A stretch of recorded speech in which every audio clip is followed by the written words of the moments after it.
Good morning, Boker Tov. This week's Torah portion begins with the commandment to Moshe Rabbeinu. V'yikchu elecha shemen zayit zach. God tells Moshe to command the Jewish people to bring pure olive oil to kindle the flames of the menorah each and every day in the temple through his brother Aaron, the high priest. And our rabbis tell us in the Talmud that the Jewish people are compared to an olive. Why are the Jewish people compared to an olive?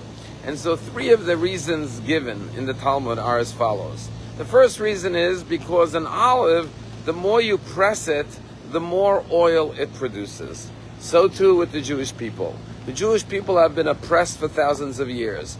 But as a result of that oppression, they've produced the greatest light, the greatest oil, the greatest illumination for the world. The second reason the Talmud offers why the Jewish people are compared to an olive is because oil, which is produced from an olive, when you mix it with any other liquid, it always rises to the top. And so too the Jewish people are a nation that always rise to the top. We are always elevated to a higher level as a result of our light, of our warmth, of our great illumination.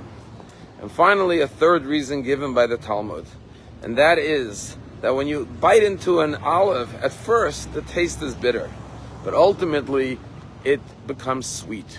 And so too, although the Jewish people had many bitter experiences throughout our long exiles, ultimately it is always sweet, it is always good. Ultimately, we always experience the joy and the happiness in life. And last week we went to Israel and we saw these three interpretations of the olive right before our eyes. You know, one of the hostages that came out, who came out having lost almost 50% of his weight, he looked like a Holocaust survivor, was Sharabi. And the tragic events of his life was that on October 7th he was taken hostage, but his wife and two daughters were murdered by Hamas. But he did not know that till the day he came out, 15 months later. And when he came out to freedom, the first Israeli he saw when he was handed over by the Red Cross, he said, "Take me to my wife and children." And they said, "Your sister and mother are waiting for you." And he immediately knew that they did not survive, that the worst had occurred. But we met with him while we were in Israel last week. And he was full of warmth and love and kindness and sweetness, despite the horrors that he experienced. And he told us that he would say Shema Yisrael every single day in captivity. And he said that since I've come out, I put on tefillin every single day. And he said, in my life, I never said Shema Yisrael.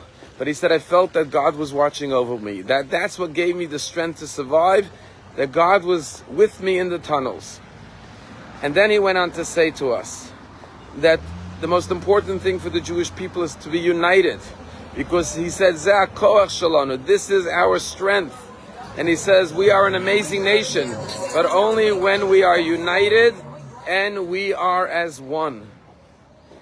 And then he told us about how in the tunnels, believing that his wife and kids were still alive, his two daughters, he would sing Eshet Chayil, a woman of valor, as a tribute to his wife and daughters in captivity, sending them his love and his blessings. Well, when he came back to Israel just this past Thursday, Channel 12 in Israel did an interview with him. And he said many remarkable things, and it was so inspiring to see his strength and his courage and his faith. But then President Trump saw the interview, and President Trump was so moved that he invited him to come to the Oval Office to meet him.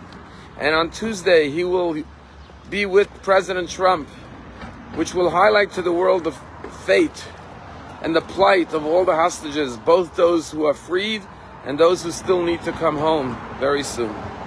But in this interview on Channel 12, the interviewer, towards the end of the interview, said to him, do you think that you will ever have a chayim ma'ushar, a happy life again? Can you ever be happy again?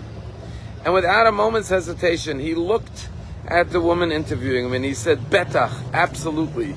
Kfar yeshli rigaim ma'usharim. I already have happy moments.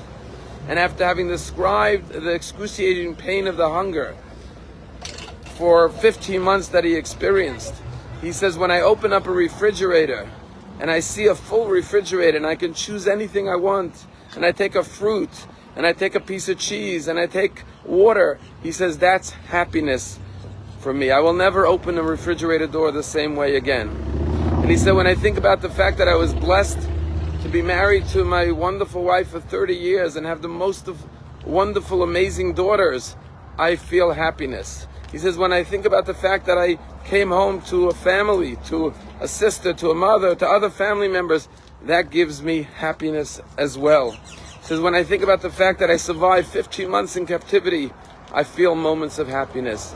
Of course I will find happiness again. That's the olive. We rise up to the greatest heights through the pain, through the suffering. We transcend the trauma with finding God and coming closer to Hashem. We produce greater light and greater illumination. And ultimately we live with the faith that despite the bitterness, we will find the good within the sadness. And ultimately we will experience more and more happiness.